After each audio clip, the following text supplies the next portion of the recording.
நித்திய கல்யாணி. நித்திய கல்யாணி இல்லது காசரளிப்பு.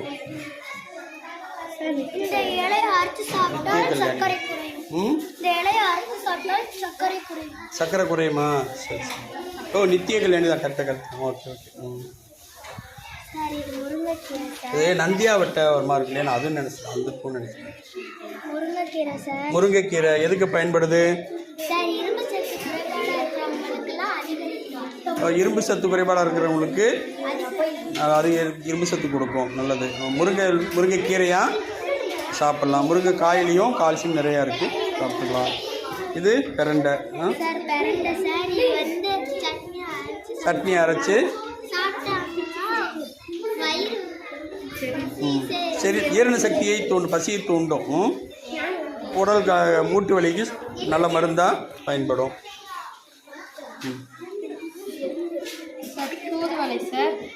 தூதுவளை சார் இது சளி காய்ச்சலுக்கு பயன்படும். சார் இது தாத்தா தலைவலி சார். தாத்தா தலைவலி சார். இது வெட்டு காயத்துக்கு மருந்தா பயன்படும்.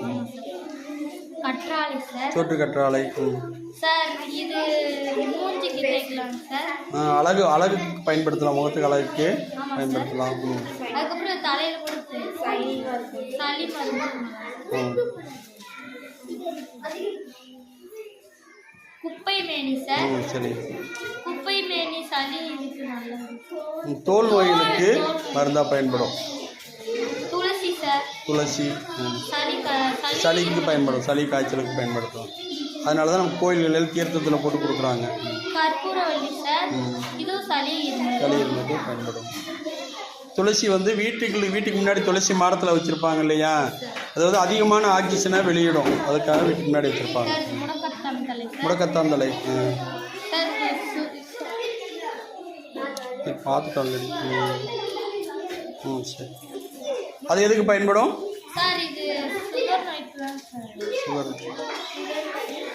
சளிக்கு வயிற்று கோளாறு சரி பண்ணும்.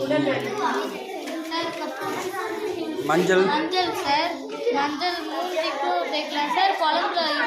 இந்த கிருமி நாசினி. வேப்பிலை எதுக்காக பயன்படும்?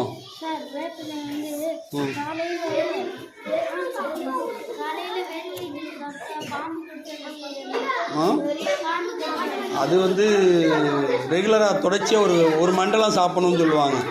ஒரு மண்டலம் வேப்பிலை சாப்பிட்டுட்டே இருந்தால் அடுத்து பாம்பு கடிச்சா கூட உடம்புல விஷம் ஏறாதுன்னு சொல்லுவாங்க. ரொம்ப நாளைக்கு சாப்பிட்ணும். அது சளி இருமலுக்கு நல்லது.